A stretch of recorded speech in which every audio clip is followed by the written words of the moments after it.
Una anciana de 82 años es internada por su propia hija en un asilo de Guadalajara, pero lo que nadie sabía es que llevaba cosido en su ropa interior un documento que cambiaría todo para siempre. Cuando las enfermeras encontraron ese papel arrugado después de su muerte, descubrieron un testamento millonario que dejaba a todos sin palabras. ¿Crees que una madre puede planear la venganza perfecta desde una cama de hospital? Esta historia real te va a estremecer el alma y te hará cuestionar todo lo que creías saber sobre el amor maternal. Porque a veces, las madres más silenciosas son las que guardan los secretos más poderosos. Prepárate para conocer una historia que desafía todo lo que pensabas sobre la familia, el perdón y la justicia divina. La decisión llegó un martes por la mañana, cuando Esperanza Morales, de 47 años, una mujer de complexión robusta y cabello castaño perfectamente peinado, tocó la puerta del cuarto de su madre con una determinación que helaba la sangre. Doña Carmen Vázquez, de 82 años, una señora menuda pero de mirada penetrante y manos delicadas que aún conservaban la elegancia de sus años mozos, estaba sentada en su mecedora favorita, tejiendo como cada mañana desde hacía 5 décadas. «Mamá, ya no puedo más», le dijo Esperanza con voz quebrada, pero había algo en sus ojos verdes que no encajaba con el dolor que pretendía mostrar. «El doctor dice que necesitas cuidados especiales, y yo trabajo 12 horas al día en la empresa. No puedo estar aquí todo el tiempo vigilándote». Las palabras salían de su boca como cuchillos envueltos en terciopelo, cortantes pero suaves al oído. Doña Carmen dejó de tejer y levantó la vista hacia su única hija. Durante 82 años había aprendido a leer las mentiras en los rostros, y el de Esperanza era un libro abierto de ambición y prisa. «¿Y a dónde piensas llevarme, mi niña?», preguntó con esa serenidad que solo da la experiencia de haber vivido traiciones antes. Su voz temblaba ligeramente, no de miedo, sino de una tristeza profunda que comenzaba a transformarse en algo más peligroso. La respuesta de Esperanza fue rápida, demasiado rápida para ser genuina: «Al Hogar San Rafael, en Zapopan. Es el mejor asilo de la zona, mamá. Tendrás enfermeras las 24 horas, doctores especializados, y podrás hacer actividades con gente de tu edad».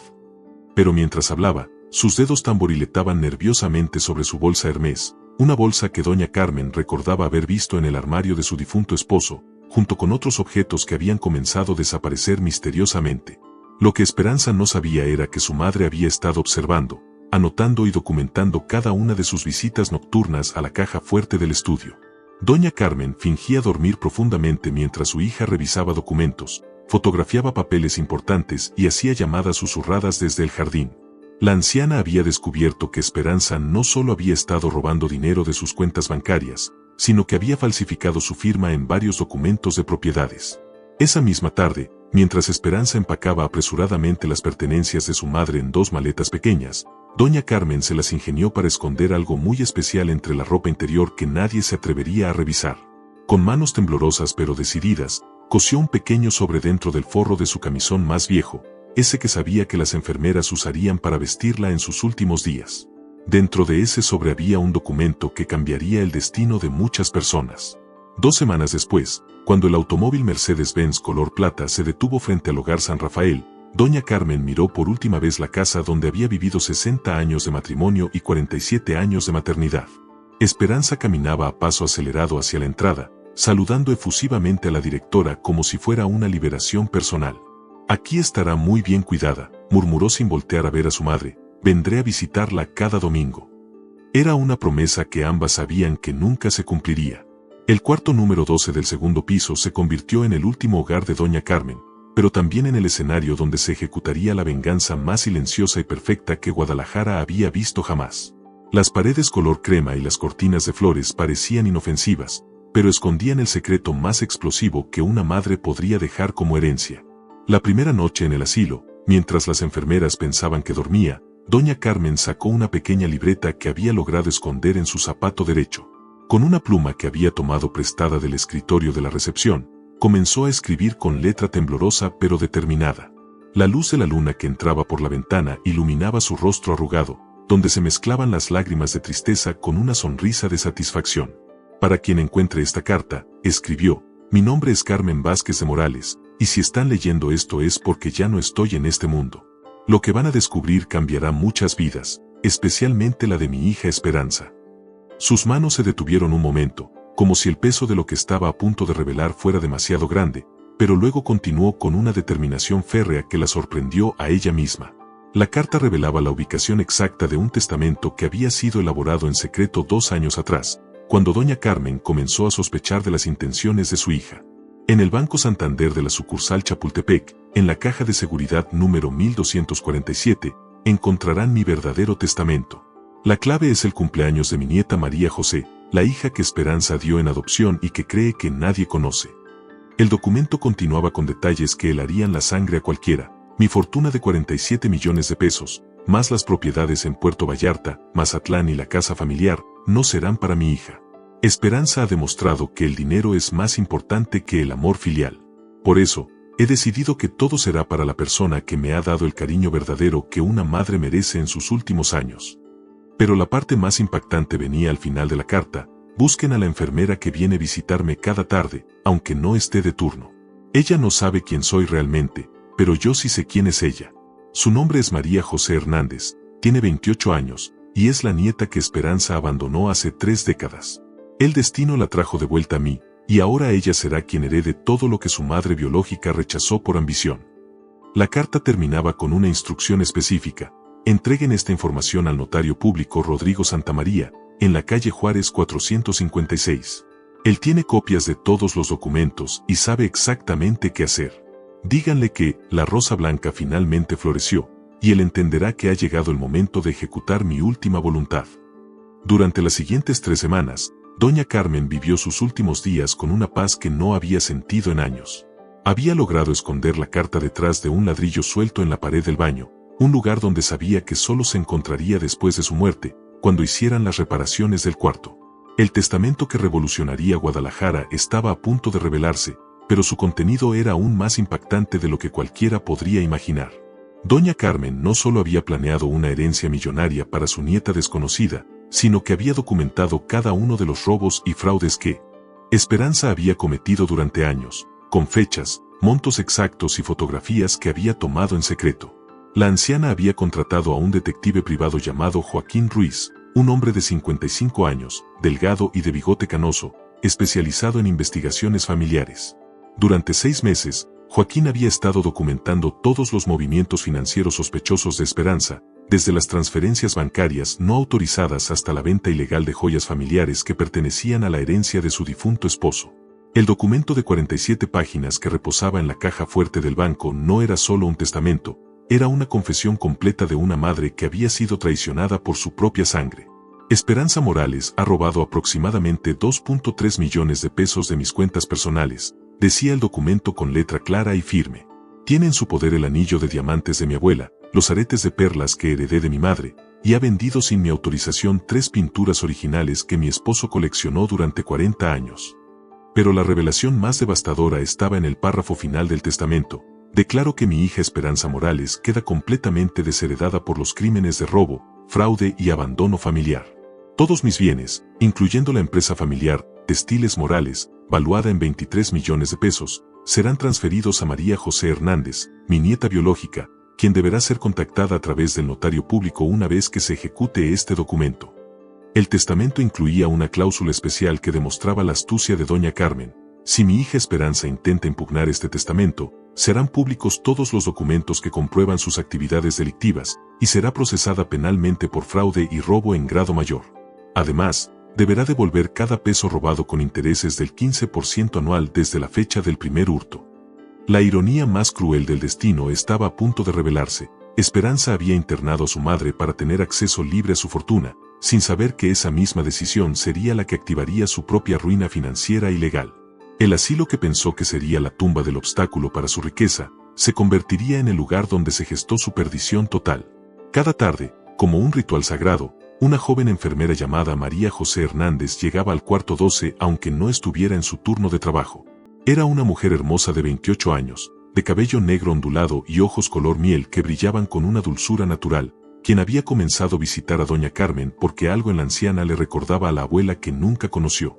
María José había sido adoptada a los 3 meses de edad por una familia humilde de Tlaquepaque, después de que un adolescente de 19 años la entregara en el orfanato sin explicación alguna. Durante toda su vida había soñado con conocer a su familia biológica, pero nunca imaginó que el destino la había colocado exactamente donde necesitaba estar, cuidando a la abuela que el destino le había negado conocer en circunstancias normales. Abuelita Carmen, le decía con cariño mientras le peinaba el cabello plateado, ¿por qué siento que la conozco de toda la vida? La anciana sonreía con ternura y le acariciaba la mano, sintiendo una conexión inexplicable con esta joven que le brindaba el amor y la atención que su propia hija había sido incapaz de dar.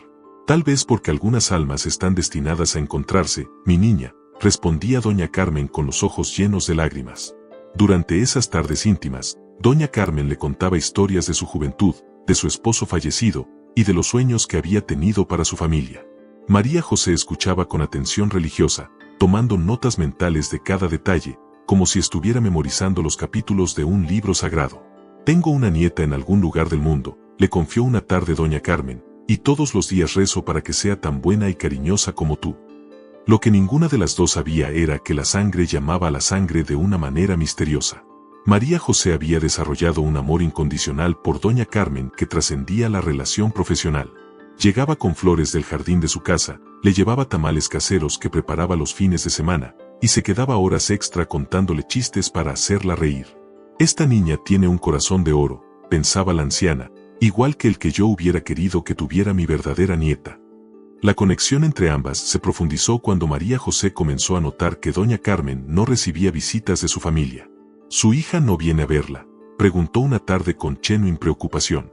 La respuesta de la anciana fue un silencio cargado de dolor que se extendió por varios minutos. Mi hija está muy ocupada con su vida, mi amor. Pero tú me das todo el cariño que mi corazón necesita. Una noche, mientras María José hacía su ronda nocturna, encontró a doña Carmen despierta, mirando por la ventana hacia las luces de Guadalajara. ¿No puede dormir, abuelita?, le preguntó sentándose en la orilla de la cama. Estoy pensando en todas las cosas que hubiera hecho diferente en mi vida, respondió la anciana. Pero creo que todo pasa por algo, y tal vez tú viniste a mi vida para demostrarme que todavía hay bondad en este mundo. Esa fue la última conversación profunda que tuvieron. Al día siguiente, doña Carmen amaneció en paz, con una sonrisa serena en el rostro y las manos entrelazadas sobre el pecho. María José fue quien la encontró, y lloró como si hubiera perdido a su propia abuela. Sin saberlo, estaba llorando por la abuela que realmente había perdido, y por la herencia emocional y material que estaba a punto de recibir de la manera más inesperada. El funeral fue pequeño y triste. Esperanza llegó vestida de negro elegante, pero sus ojos estaban secos y su mente claramente enfocada en otros asuntos. María José, en cambio, sollozaba inconsolablemente, cargando un ramo de rosas blancas que había cortado del jardín donde doña Carmen le había dicho que solía pasear en su juventud. Después del entierro en el Panteón de Mezquitán, cuando los trabajadores comenzaron las reparaciones rutinarias del cuarto 12, encontraron la carta escondida detrás del ladrillo suelto. La directora del asilo, doña Patricia Salinas, una mujer de 60 años con experiencia en estos asuntos, sabía exactamente qué hacer. Llamó inmediatamente al notario público Rodrigo Santamaría y pronunció las palabras mágicas. La rosa blanca finalmente floreció. El diario que cambiaría todo estaba escondido en el lugar más inesperado, dentro del colchón de la cama donde doña Carmen había pasado sus últimos días. Las enfermeras lo descubrieron cuando cambiaron la ropa de cama para preparar el cuarto para el siguiente residente, y lo que encontraron dentro de esas páginas amarillentas revelaría el secreto más impactante de esta historia. El diario comenzaba con una entrada fechada 30 años atrás. Hoy mi hija Esperanza me confesó, llorando, que está embarazada. Tiene apenas 19 años y el padre es un muchacho que la abandonó cuando supo la noticia. Me suplica que la ayude, pero también me dice que no puede quedarse con el bebé porque arruinaría su futuro. La caligrafía juvenil de doña Carmen contrastaba con la madurez emocional de sus palabras. Las siguientes páginas revelaban el dolor de una abuela que había sido forzada a ser cómplice del abandono de su propia nieta. Esperanza insiste en que nadie debe saber que el bebé existe. Dice que dañaría su reputación y sus oportunidades de trabajo en la empresa. Yo quería quedarme con la niña, criarla como mi propia hija, pero Esperanza amenazó con irse de la casa para siempre si yo no la apoyaba en su decisión. La entrada más desgarradora estaba fechada el día del parto. Hoy nació mi nieta. Es hermosa, tiene los ojos color miel de mi madre y el cabello negro de su abuelo. La cargué por 3 horas antes de que Esperanza me obligara a entregarla en el orfanato San Vicente de Tlaquepaque. Le puse una pulsera de oro con su nombre grabado, María José, como mi madre y mi abuela. Esperanza me hizo jurar que nunca hablaría de esto. Pero las revelaciones más impactantes venían en las páginas finales del diario, escritas con letra temblorosa apenas unas semanas antes de su muerte. he encontrado a mi nieta. Trabaja aquí en el asilo y no sabe quién es. Se llama María José Hernández, exactamente como yo la bauticé en mi corazón. Tiene la misma sonrisa de su bisabuela y el mismo corazón generoso. El destino me la trajo de vuelta para que pudiera conocerla antes de morir. La última entrada, fechada el día anterior a su muerte, contenía la confesión más poderosa. María José me ha dado más amor en estos 3 meses que Esperanza en los últimos 10 años. Ahora entiendo por qué Dios permitió que Esperanza me trajera aquí. No era un castigo, era un regalo. Era la oportunidad de conocer a la nieta que me robaron y de asegurarme de que ella reciba todo lo que su madre biológica le negó: amor, familia y la herencia que le corresponde por derecho de sangre. El diario también revelaba que doña Carmen había estado investigando en secreto la vida de María José. Había descubierto que la joven se había graduado con honores de la escuela de enfermería, que trabajaba turnos extras para mantener a sus padres adoptivos que enfrentaban problemas de salud, y que había rechazado múltiples oportunidades de trabajo mejor pagado porque prefería cuidar a pacientes de la tercera edad. Esta niña tiene el corazón que yo siempre quise que tuviera mi hija, escribió doña Carmen. Trabaja con amor, no por dinero. Cuida a los ancianos como si fueran su propia familia. Se quedó conmigo en mis últimas noches no porque le pagaran, sino porque sintió que yo la necesitaba. Si esto no es prueba de que la bondad se hereda, entonces no sé qué es. La revelación final del diario explicaba por qué doña Carmen había esperado tanto tiempo para revelarse. No quise decirle quién era porque temía que su amor hacia mí cambiara, que comenzara a tratarme diferente por el dinero o la herencia. Quería que me conociera como Carmen, la anciana solitaria del cuarto 12, no como Carmen la millonaria. Su amor tenía que ser genuino, y lo fue. Ahora puedo morir en paz sabiendo que mi fortuna irá a las manos correctas. El momento más dramático llegó cuando el notario Rodrigo Santamaría, un hombre distinguido de 65 años con cabello plateado y lentes dorados, se presentó en el domicilio de Esperanza una semana después del funeral. Llegó acompañado del detective Joaquín Ruiz y de un oficial del Ministerio Público, cargando una carpeta voluminosa que contenía el destino de 2 mujeres y la revelación que sacudiría los cimientos de una familia. Esperanza los recibió en la lujosa sala de la casa familiar, vestida con un traje sastre color beige y una sonrisa confiada que se desvanecería en los próximos minutos. Espero que esto no tome mucho tiempo, dijo mientras servía café en tazas de porcelana china. Tengo una cita con el abogado para revisar los documentos de herencia de mi madre. Su actitud delataba la certeza de que se había librado del obstáculo que le impedía acceder a la fortuna familiar. Señora Morales, comenzó el notario con voz solemne, me temo que debo informarle que su madre dejó un testamento muy específico, y las condiciones no son las que usted podría esperar. Esperanza dejó de sonreír y se sentó en el borde del sofá, con una expresión que comenzaba a mostrar inquietud. ¿Qué quiere decir con eso? Soy su única hija, obviamente todo me pertenece por derecho. La respuesta del notario fue como una bomba que explotó en la elegante sala. Su madre la ha desheredado completamente, señora Morales. Todos sus bienes, incluyendo esta casa, las propiedades, las cuentas bancarias y la empresa familiar, han sido transferidos a otra persona. El color desapareció del rostro de Esperanza, y su mano comenzó a temblar mientras intentaba tomar la taza de café. Eso es imposible, murmuró con voz quebrada. Mi madre estaba senil, no podía tomar decisiones legales válidas. Voy a impugnar cualquier documento que hayan fabricado. Pero el detective Joaquín Ruiz abrió su carpeta y comenzó a sacar fotografías, documentos bancarios y grabaciones que documentaban cada uno de los robos y fraudes que Esperanza había cometido durante años. Su madre no estaba senil, señora, explicó el detective con voz firme. De hecho, contrató mis servicios hace 2 años para investigar sus actividades financieras irregulares. Tenemos evidencia de que usted ha robado 2.3 millones de pesos, ha falsificado documentos legales y ha vendido bienes que no le pertenecían. Si intenta impugnar el testamento, toda esta información será presentada ante la fiscalía. El golpe final llegó cuando el notario reveló la identidad de la heredera. Todos los bienes de su madre han sido transferidos a María José Hernández, su hija biológica que usted entregó en adopción hace 28 años. Su madre descubrió que la joven trabajaba en el asilo donde usted la internó, y decidió que ella merecía recibir el amor y la herencia que usted rechazó por ambición. Mientras tanto, en una modesta casa de Tlaquepaque, María José recibía la visita que cambiaría su vida para siempre. El notario había llegado acompañado de los padres adoptivos de la joven, quienes habían sido informados previamente sobre la situación. María José, vestida con su uniforme blanco de enfermera después de un turno de noche, Escuchaba incrédula mientras le explicaban que la anciana a quien había cuidado con tanto amor era en realidad su abuela biológica. Esto debe ser un error, murmuró María José con lágrimas en los ojos. La señora Carmen nunca me dijo nada. Si ella sabía quién era yo, ¿por qué no me lo confesó?